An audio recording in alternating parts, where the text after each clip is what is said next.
એ અમુક પછી મરચાં ના તોડે એટલે બગડવા માંડી હતી, તો આપણે પછી મકાઈ ઘાલી દીધી એની મેં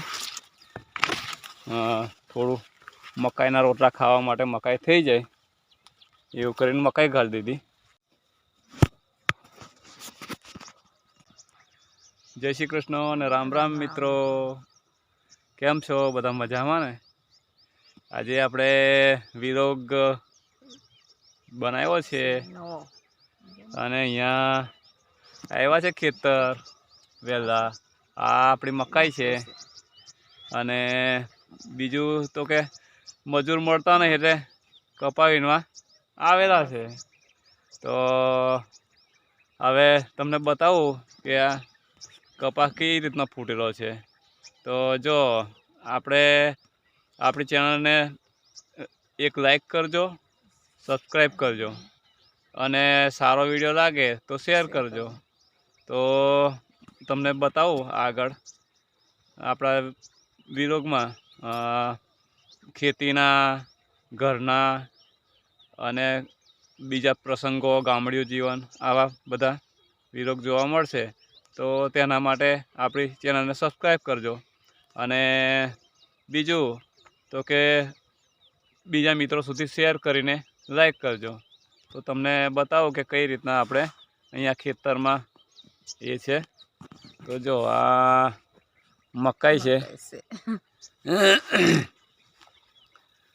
આવું કપાસ ફૂટેલું છે.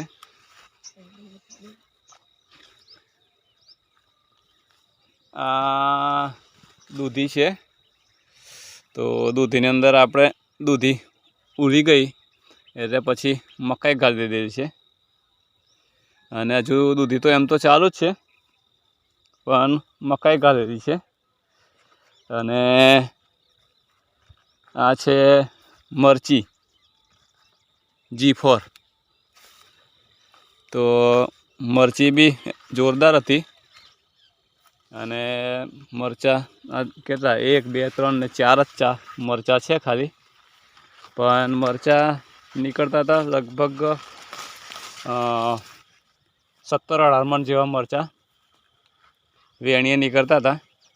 પણ ભાવના હિસાબે પછી મરચાં તોડવાનું બંધ કરી દીધું, કારણ કે G4 છે એટલે કેવું કે મરચાંનો ભાવ એટલો રહેતો નહીં.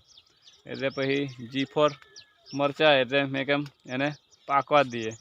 અને પછી કેવું કે મરચી અમુક પછી મરચાં ના તોડે એટલે બગડવા માંડી હતી, તો આપણે પછી મકાઈ ઘાલી દીધી એની મેં થોડું મકાઈના રોટલા ખાવા માટે મકાઈ થઈ જાય એવું કરીને મકાઈ ઘાલી દીધી. એટલે પછી આપણે આ રીતના મકાઈ બી થઈ ગઈ છે અને લાલ મરચાં બી વીણવાના છે જ. પણ કેવું કે મજૂરના અભાવે આપણને મજૂર નહીં મળતા, એટલે મજૂરના અભાવે થોડું કામ લંબાયેલું છે. આ તમને કપાસ બતાવો. આ કપાસ આવો ફૂટેલો છે. જો આ મજૂરના હિસાબે મજૂર નહીં મળતા એટલે આ કપાસની હાલત થઈ રહી છે. એટલે હમણાં થોડું ઘેર કપાસ આપણે વીણીએ છીએ. તો આજે મેં કેમ ચાલો થોડો વિરોગ બનાવી નાખીએ, આપણા દર્શક મિત્રો, આપણા મિત્રો સુધી થોડું પહોંચીએ અને થોડું તો ફરી થોડું વિરોગમાં તમને કન્ટિન્યુ રહેજો, બીજું બતાવશું. પણ હમણાં આપણે કપા વીણવાનું ચાલુ કરીએ.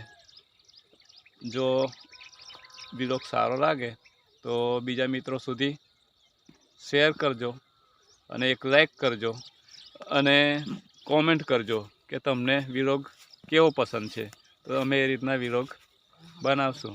તો હવે બીજું તો કંઈ નહીં, પણ વિરોગમાં કન્ટિન્યુ રહેજો. થોડો વિરોગ તમને બીજો બી બતાવશું. તો ચાલો મળીએ ફરી પાછા, કપાસ વીણવાનું ચાલુ કરીએ, પછી સાંજના પાછા વિરોગમાં મળીશું. તો ચાલો આપણે આ કપા વીણો છે અને હવે ઘેર જવાની તૈયારીમાં છે. તો આ ટ્રેક્ટર પર બેસી ગયા છે. તો હવે ચાલો જઈએ ઘેર, મારીએ સેલ, જઈએ છીએ ઘેર.